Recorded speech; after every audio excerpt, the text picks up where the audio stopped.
എന്നത് അടക്കമുള്ള ചില പരാതികൾ ഉന്നയിക്കുന്ന ഒരു സാഹചര്യം. അല്പം മുൻപാണ് വോട്ട് ചെയ്യാനാവാതെ മടങ്ങുന്ന ഒരു സാഹചര്യം തിരുവനന്തപുരത്ത് നിന്ന് തന്നെ റിപ്പോർട്ട് ചെയ്തത്. അരുൺ, എന്താണ് വിഷയം?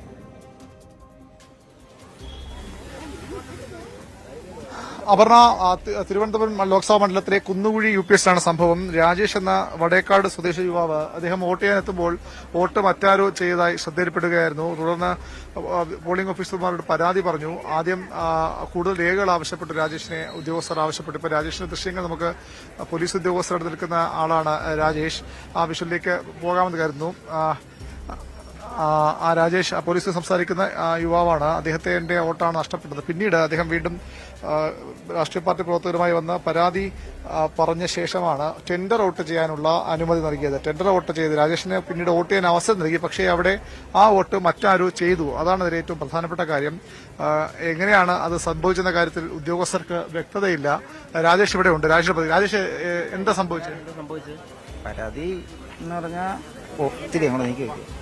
വോട്ടിടാൻ വന്നപ്പം ഓൾറെഡി ആരും എൻ്റെ ഇത് വോട്ടിട്ടിരിക്കണം. അപ്പം എന്താണെന്നുള്ള കാര്യം മാത്രമേ ചോദിച്ചുള്ളൂ. അപ്പോൾ വേറെ ഒരു ഓപ്ഷൻ വഴി കൂടെ വോട്ട് ചെയ്തിട്ടുണ്ട്. സാറ്റിസ്ഫൈഡ് അല്ല, മെഷീനിൽ ചെയ്യുന്ന ഒരു സാറ്റിസ്ഫൈഡ് അല്ല. ഐഡന്റി കാർഡ് കാണിച്ചിരുന്നു. പിന്നെ രണ്ടാമത്തെ വരെ വന്ന ആള് മിക്കവാറും എല്ലാവർക്കും ആധാർ, ഒറിജിനൽ എല്ലാം പാൻ കാർഡ്, ID കാർഡ് എന്തെങ്കിലും എല്ലാം കാണിക്കണം. പക്ഷേ ഇതൊന്നും അവർ വെരിഫൈ ചെയ്തിട്ടില്ല. അവിടെ ഇരുന്ന ആൾക്കാർ അത് വെരിഫൈ ചെയ്തിട്ടില്ല എന്നാണ് തോന്നുന്നത്.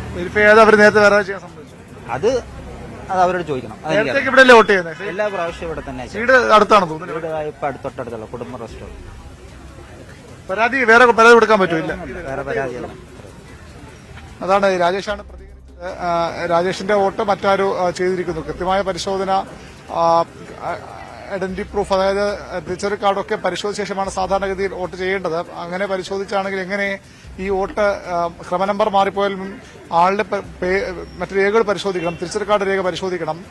അതുണ്ടാകാത്തതാണ് ഈ പ്രശ്നത്തിൽ കാരണമെന്ന സംശയമാണ് ഇപ്പോൾ സ്വാഭാവികമായി ഉയർന്നു വരുന്നത്. ഏതായാലും ഇതൊരു റിപ്പോർട്ടായിട്ട് തെരഞ്ഞെടുപ്പ് ഓഫീസർക്ക് റിപ്പോർട്ട് കൈമാറുമെന്ന് പോളിംഗ് ഉദ്യോഗസ്ഥർ പ്രിസൈഡിംഗ് ഓഫീസർ അറിയിച്ചിട്ടുണ്ട്. പരാതിയായിട്ട് തന്നെ പോകും.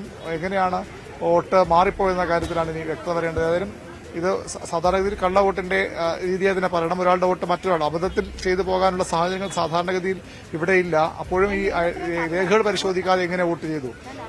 രാജേഷിന് ഇപ്പോൾ വോട്ട് ചെയ്യാനുള്ള അവസരം ഇപ്പോൾ നൽകിയിട്ടുണ്ട്. ടെൻഡർ വോട്ടിങ്ങിലൂടെ അദ്ദേഹത്തിന് വോട്ട് ചെയ്യാൻ കഴിഞ്ഞു. പക്ഷെ അദ്ദേഹം അതായത് പരിശോധന പരാതിയിലേക്ക് കടക്കുന്നില്ല എന്ന് അയാൾ പറയുകയുണ്ടായി. അപ്പോഴും ഈ ഒരു ആരോപണമുണ്ട്. അത് മറ്റെവിടത്തെങ്കിലും അത്തരത്തിലുള്ള ആരോപണമുണ്ടോ അരുൺ? ഈ കൃത്യമായി രേഖകൾ പരിശോധിക്കാതെയാണ് വോട്ട് ചെയ്യാൻ അനുവദിക്കുന്നത് എന്നുള്ള അതൊരു ഗുരുതരമായിട്ടുള്ള ഒരു വിഷയമാണ്. പക്ഷേ അത് ഒറ്റപ്പെട്ട ഒരു പ്രതികരണവും ആരോപണവുമായി മാത്രം എടുത്താൽ മതിയോ ഈ മണിക്കൂറിൽ?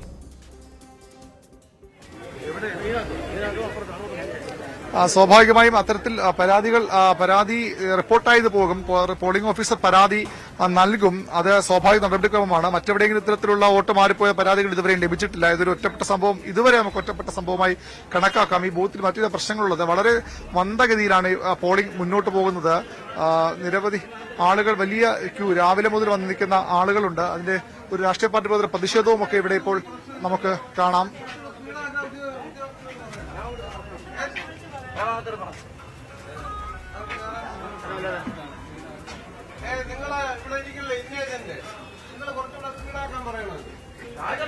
ആൾക്കാരെല്ലാം തിരിച്ചു പോകണം, വോട്ട് ചെയ്യണ്ടേ? ഒരുപാട് സമയം വന്നിട്ട് കംപ്ലൈന്റ് അറിഞ്ഞിട്ടാണ് വന്നത്. ഒത്തിരി വയസ്സായി തിരിച്ചു പോകുന്നു. അവരിനി വോട്ട് ചെയ്യാൻ വരുമോ?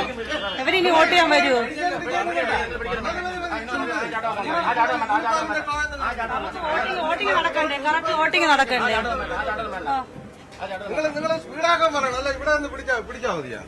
വയസ്സായവരാണ്. അതെ, അത് ചാനലുകാർ കാണിച്ചുകൊണ്ടിരിക്കുകയാണെന്ന്. വളരെ സ്ലോ, 69-70. വന്ന ആളുകൾ 1.5 മണിക്കൂർ കൂടുതൽ നിൽക്കണം. ഈ രീതിയിലാണെങ്കിൽ ഈ വോട്ട് ചെയ്യാൻ വരുന്ന നിഷ്പക്ഷമായിട്ടുള്ള ആൾക്കാർ പോയി കഴിഞ്ഞാൽ ഇനി വോട്ട് ചെയ്യാൻ വരത്തില്ല. ഇത് അതിനു വേണ്ടിയുള്ള ഒരു പ്രഹസനമാണെന്നാണ് തോന്നുന്നത്. പല ബൂത്തുകളും ഈ അവസ്ഥയിൽ തന്നെ നിൽക്കുകയാണ്. വയസ്സായവർക്ക് മുൻഗണന കൊടുക്കാന്ന് പറഞ്ഞിട്ട് അതുമില്ല. അത് വെയിറ്റ് ചെയ്യുന്ന ആൾക്കാരും ഉണ്ട്. അമ്മ വന്നിരുന്നിട്ട് ഒരു മണിക്കൂറായി. സംജ ചേച്ചിയുടെ അമ്മ.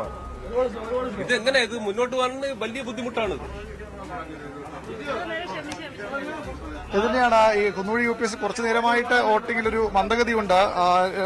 രാവിലെ മുതൽ വലിയ തിരക്കുണ്ട്. പക്ഷേ തിരക്കിനപ്പുറത്തേക്ക് വളരെ മെല്ലെയാണ് വോട്ടിംഗ് നടപടിക്രമങ്ങൾ ഉദ്യോഗസ്ഥരുടെ പരിചയക്കുറവാണോ അല്ലെങ്കിൽ മറ്റെന്തെങ്കിലും കാരണമാണോ? അരുൺ, പല ഭാഗത്തു നിന്ന് വരുന്നു. ആ പരാതി ഒറ്റപ്പെട്ടതാകുന്നില്ല. നേരത്തെ അരുൺ തന്നെയാണ് നടൻ മധുപാലിനോട് ചോദിച്ചത്. ഇപ്പോൾ കൂടുതൽ പേർ പറയുന്നു വയസ്സായവർക്കൊരു പരിഗണന കൊടുക്കുമെന്നുള്ളത്. ആ ഒരു ക്രൈറ്റീരിയം നടപ്പാക്കത്തിൽ ഈ 2-3 മണിക്കൂറൊക്കെ കാത്തു നിന്ന ശേഷവും വോട്ട് ചെയ്യാനാവാതെ പോകുന്ന സാഹചര്യം. ഇത് പല ബൂത്തുകളിൽ നിന്ന് ഈ രീതിയിൽ തിരുവനന്തപുരത്ത് പരാതികൾ വന്നുകൊണ്ടിരിക്കുകയാണോ?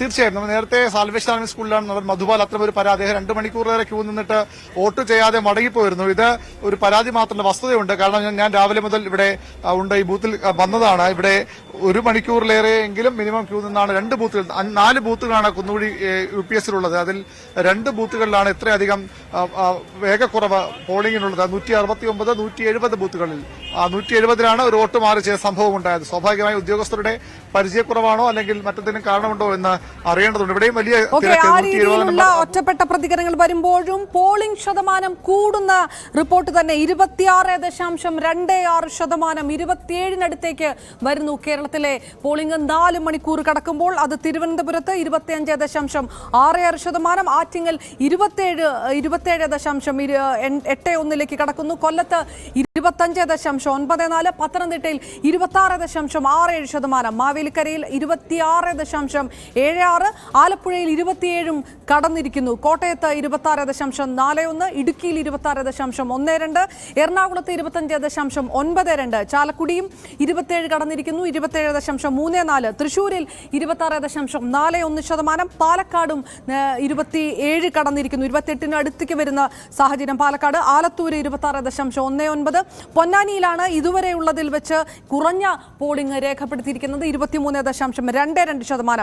മലപ്പുറത്തും താരതമ്യേന പൊന്നാനിക്ക് ശേഷം 24.78%, കോഴിക്കോട് 25.62%, വയനാട് 26.81, വടകരയിൽ 25.08, കണ്ണൂര് നല്ല പോളിംഗ് രേഖപ്പെടുത്തിയിരിക്കുന്നു, 27.26, കാസർഗോഡ് 26.33% എന്ന രീതിയിൽ പോളിംഗ് ശതമാനം ഉയർന്നു വരുന്ന സാഹചര്യം. 4 മണിക്കൂർ കടക്കുമ്പോഴേക്കും 27% അടുത്തേക്ക് പോളിംഗ് ശതമാനം കേരളത്തിൽ രേഖപ്പെടുത്തുകയാണ്. നമുക്ക് വിശദാംശങ്ങൾ